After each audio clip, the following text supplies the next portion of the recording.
Hello everyone, today's book is called the Byakuyakoku collection. If you enjoy this audiobook series, consider subscribing to the YouTube channel. Thank you very much, and let's begin. A novel based on Watatsumi Island's folktales. The original edition of this text was transcribed on Watatsumi Island and brought back to Narukami Island by a merchant while the former serpent god yet lived. No one reads this ancient tome nowadays. Its role is supplanted by all the light novels on the market. This book describes the unique cosmological outlook of the Watatsumi people before they came to adopt aspects of Narukami culture, and the recent resurgence in traditional novel publishing has allowed it to see the light of day once more. The Serpent and Drakes of Byakuyakoku. Mysteries creation conceals. The sun and moon omens reveal. Three corners in darkness shrouded. The void by five saints clouded. The universe has no beginning and no end. And so it was with the land that once was. But this matters not to us, for the land that bears us no longer has anything to do with that eternity without start or ceasing. So said the lone sage, Aberaku, to the first sun-child. The sun-child had long intended to punish Aberaku.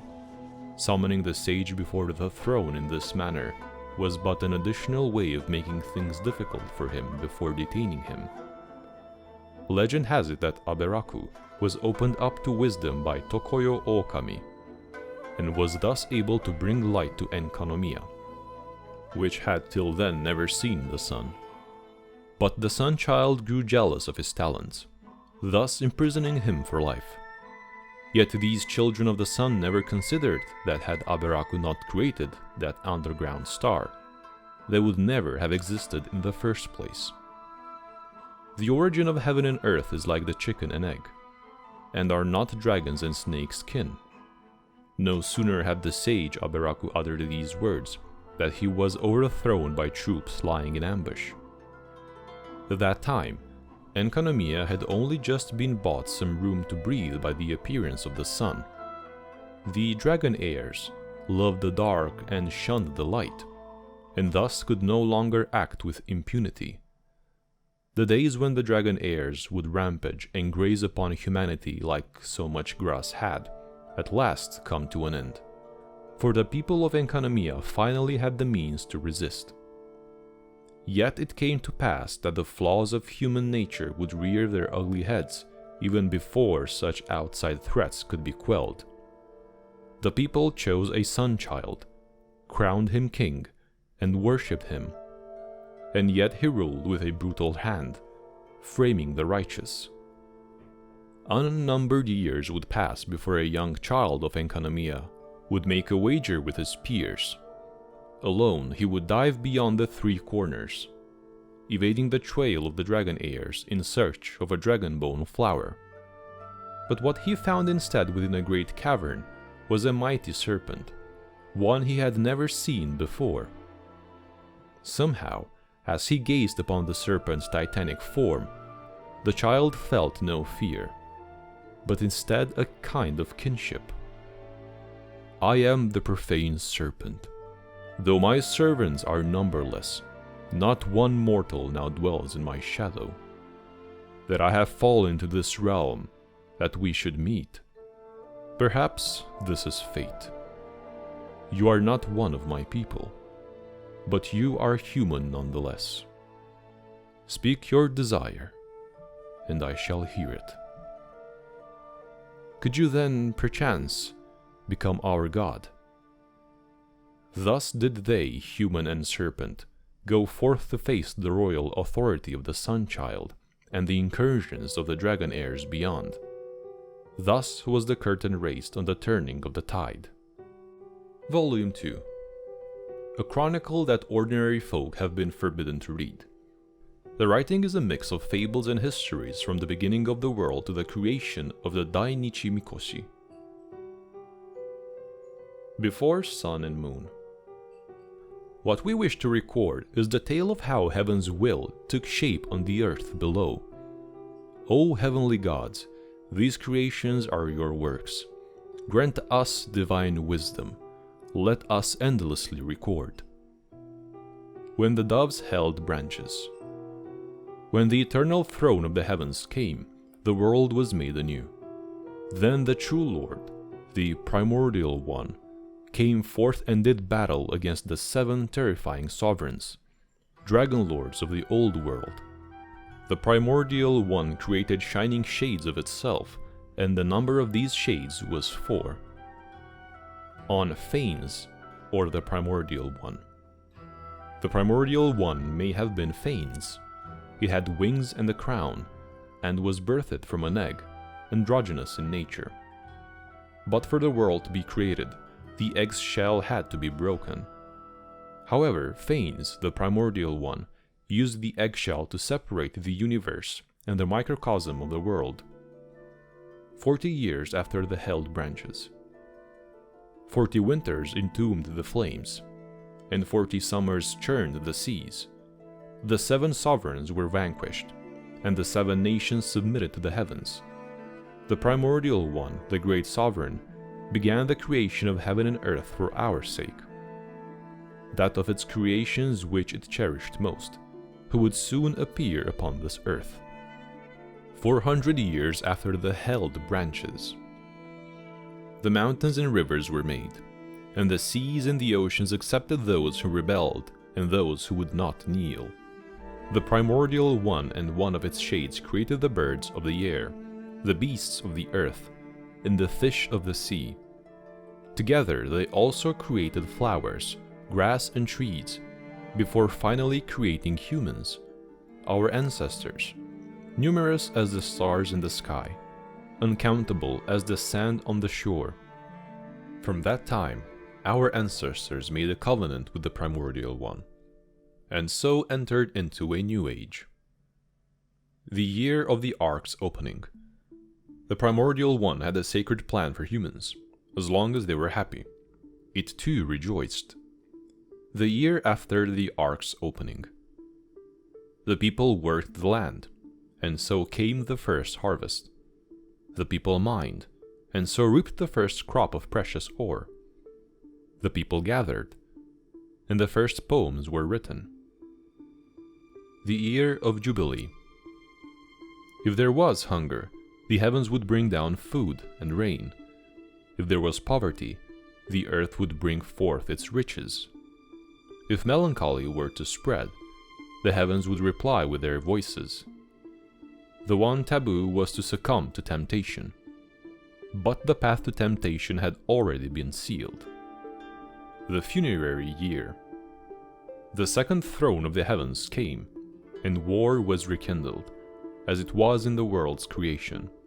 That day, the heavens collapsed and the earth was rent asunder. Our ancestors and their ancestral land fell into this place during the conflict.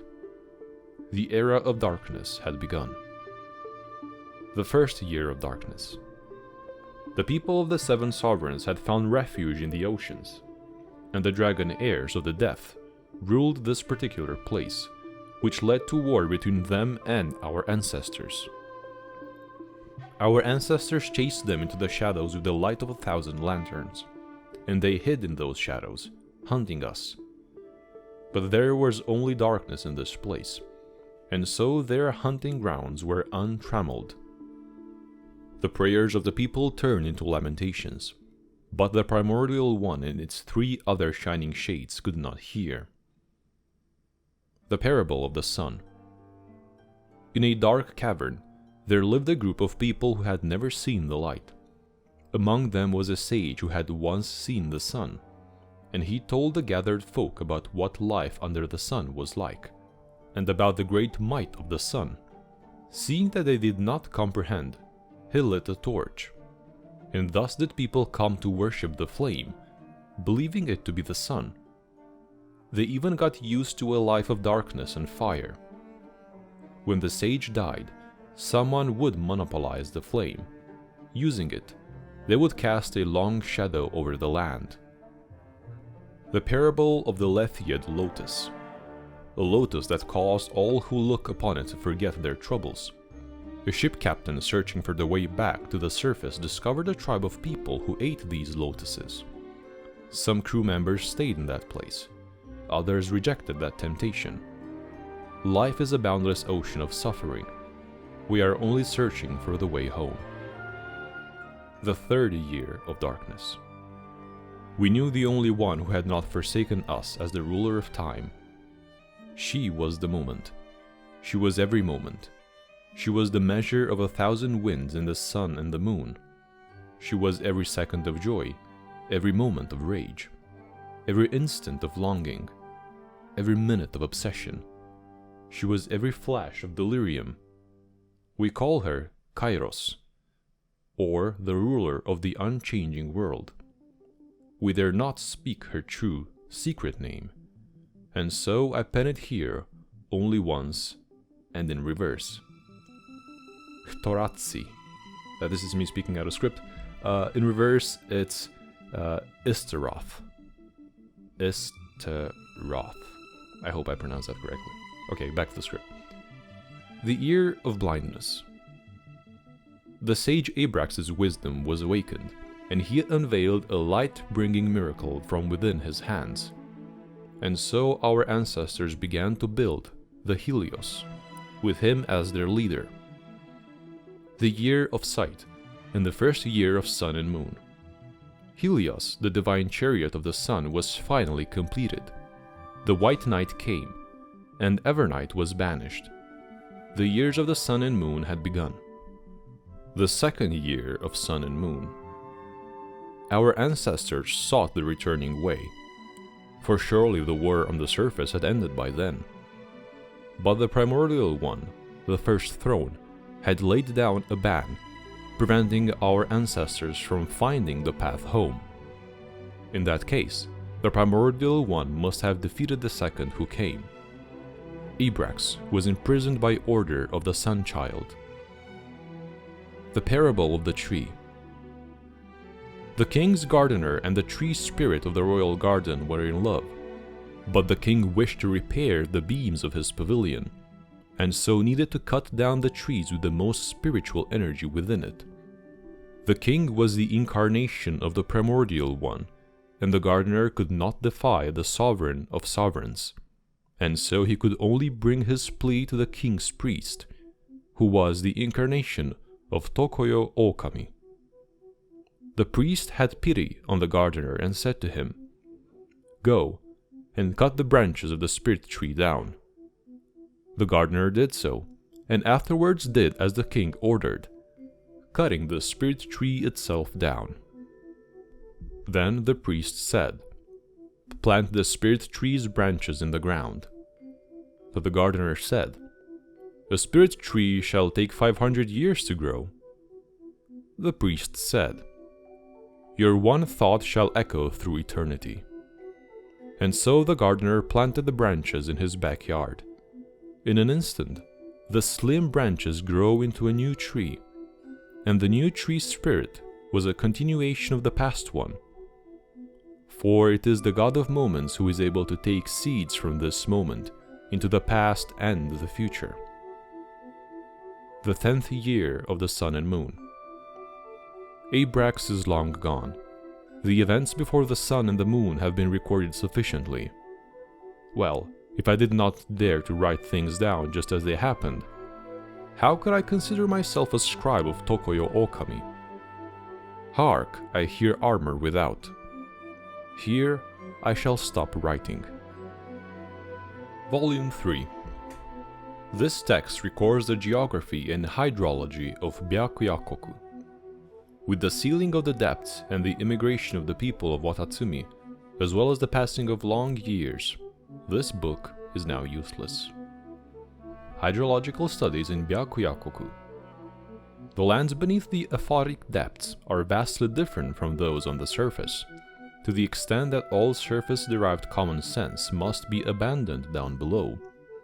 All we formerly knew of land and sea was given unto us directly by the heavens. In this new world of ours, we must begin groping even for the simplest methodologies anew. O you who come after and read these words, Do not take the life you lead for normalcy. Even if after 100 or 1,000 years, people should grow used to life down here, always remember, these days with neither sun nor moon are abnormal. Even if some sage were to draw us to the sun, there will surely be filthy wretches who will borrow its light to cast long shadows over us. This book is intended to help people understand the world they live in, and to never forget our desire to return to this light. This book has been constantly edited, redacted, and modified over the years. Even the name of the book's title has been changed from Aphotic Earth to Tokoyoku, before becoming Byakuyakoku. Later, due to the grace of Watatsumi, the people of the depths would return to the sea's surface. But it seems like Aphotic Earth has some special meaning, and has not been universally changed throughout the text. Of wind and water. Byakuyakoku has no mountains to speak of, and so it is pointless to speak of them. However, our priests and sages have detected something. Even in these depths, the power of the undying wind and the water still remain. The personification of the undying wind is known as Tokoyo Okami, and is poetically rendered the 1,000 winds, or the 1,000 winds of time. Water, on the other hand, is the might of the Bishop realm, represented by the Bathysmal bishops. We have already developed a certain field of study regarding the relationships between sun, fire, wind, and water. As such, both hydrology and the undying wind must be considered before undertaking any project of civil engineering. The borders of Byakuyakoku. The borders of Byakuyakoku are marked out by 3 corners. These mark the limits of the seesaw clash between humanity and the bishops. During the era of the Byakuyakoku, towers of the 3 realms were built at these 3 corners, used to harmonize the 3 realms. Their ancient names have been lost to time, and they were renamed after the coming of Watatsumi. These towers are exceedingly important, and they are not in locations aligned with either wind or water. Rather, their purpose is to stabilize the tendencies of Byakuyakoku and control its winds and waters. If these towers were to be imperiled, so would the entire nation. As such, they have been hidden using secret arts. Only the shrine maidens and the vassals of Watatsumi can summon them forth. The Narrows.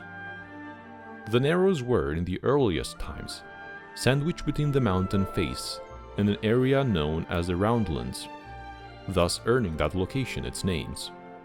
However, the exceedingly strange tectonic shifts in Byakuyakoku caused the Roundlands to collapse into the depths, thus causing the Narrows to widen significantly. The Serpent's Heart. From the first time our ancestor discovered this place, it had already played host to a unique phenomenon in which space itself might overlap in certain locale. Later, those who came before us would utilize this phenomenon by creating the Serpent's Heart. It would be used to guard secrets, imprison criminals, and worship the great imaginary serpent, Ouroboros. In the earliest times, this place was called Delphi, the Land of Snakes. This name did not change even after the arrival of Watatsumi Omikami.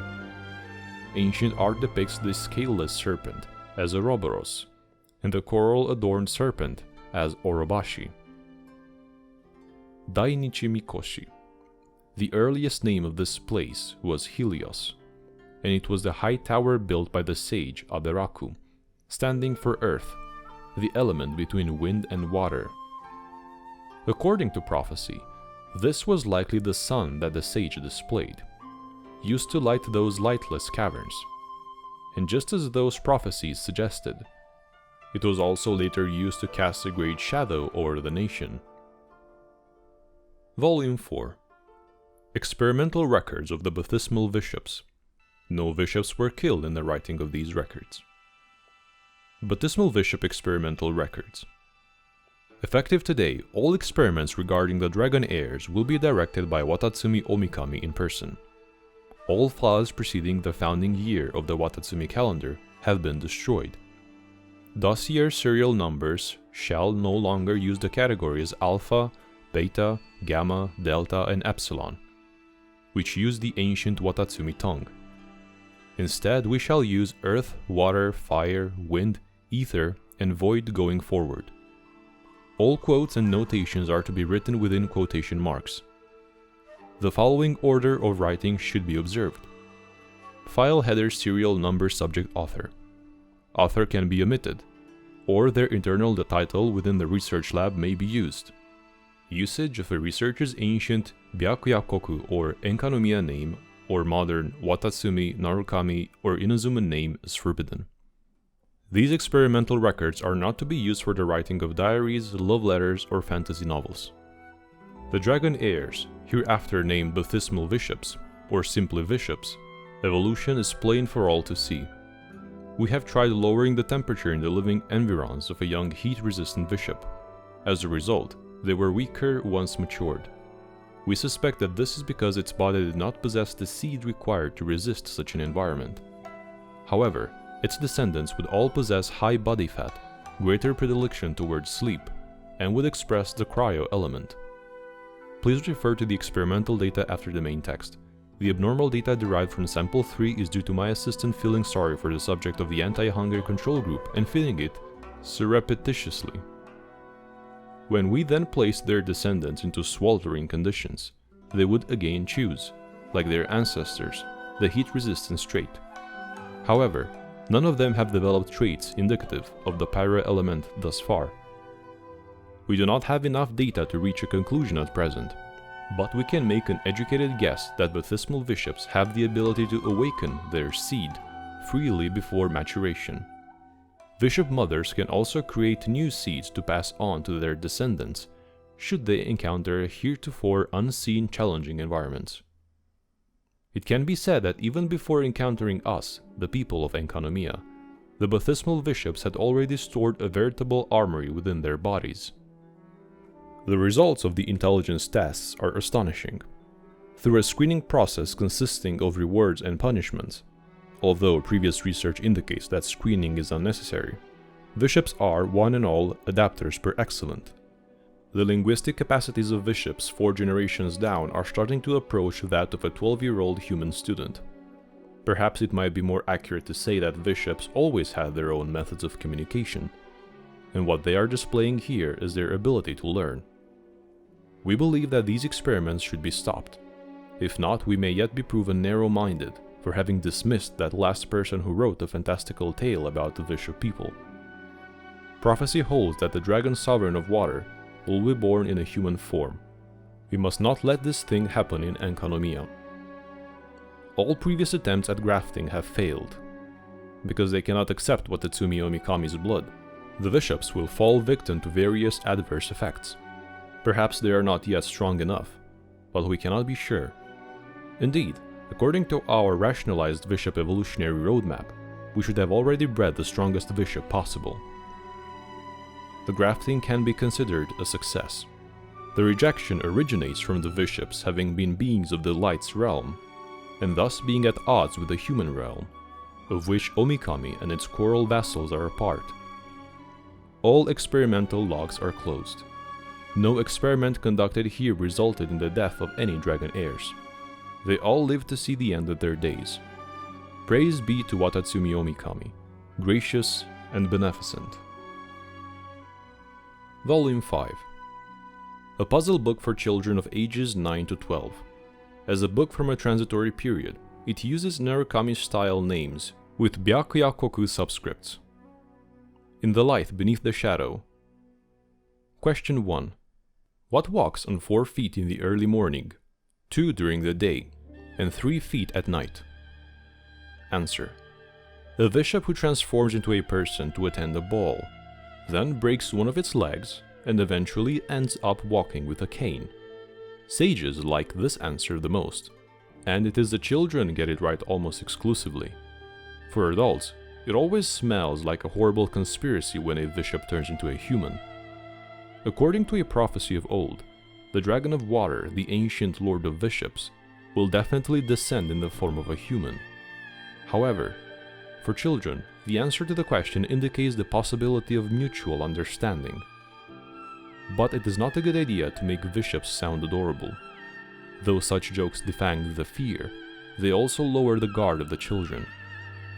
Dragonaires of the depths have evolved to wield the power of other elements, and have hence lost their purity. As such, the Dragon of Water will no longer be born from among their ranks. Question 2. With only one mouth, this being sometimes has 4 feet, sometimes 2 feet, and sometimes 3 feet. Though unable to form into other things, it is able to walk on the earth, swim in the water, and fly in the sky. The more feet it walks on, the feebler it grows. What is this being? Answer. A human. Humans crawl on hands and feet as babies, walk on 2 legs as adults, and use a cane as elders. The answer is undoubtedly a human. Question 3. What talks with only one mouth but walks on 4 and 2 feet? Answer. Someone raising livestock. This riddle is a very ancient one. In the past, we could only understand the meaning of livestock from reading texts.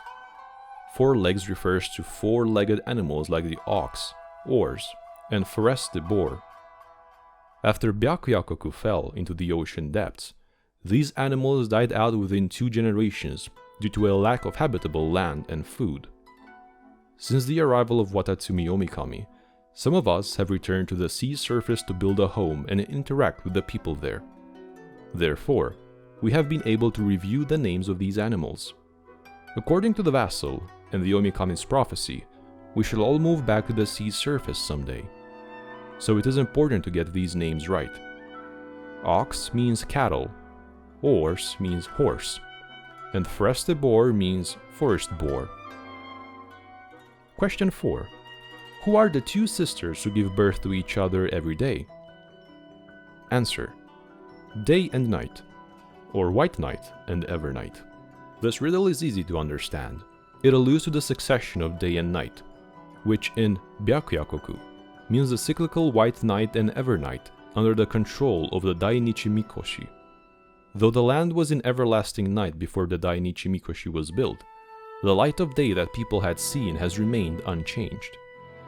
By the way, the 2 special astronomical phenomena of Byakuyakoku, the mirages and the sin shades, were at first indiscriminately referred to as eidolons, and seen as the 2 sides of the same coin. It was not until the arrival of Watatsumi Omikami that the people of Byakuyakoku were able to understand the 2 phenomena and name them differently. Though the sun did not shine upon Byakuyakoku, the mirages that appeared in White Night were named Sunfire Phantasms, and those of Evernight, Ghostfire Phantasms. As time went by, both of them came to be referred to as Sunfire Phantasms, for they are essentially the same thing. Question 5. I am the Shadowborn of the Lord of Light. I am a wingless bird that rises from the earth to the sky. Those who shed tears in my presence feel no sorrow in their bosoms. Away with a gentle breeze I fade, and thus ends my fleeting life. Answer. The answer is smoke. Birds are winged creatures, and it is normal that they are not seen in Enkanomiya. Question 6. A father has 12 children, each then giving birth to 60 daughters of different appearances. Of them, 30 are pale and 30 are dark.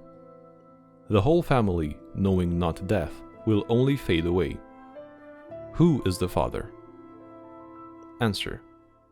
The answer is the year.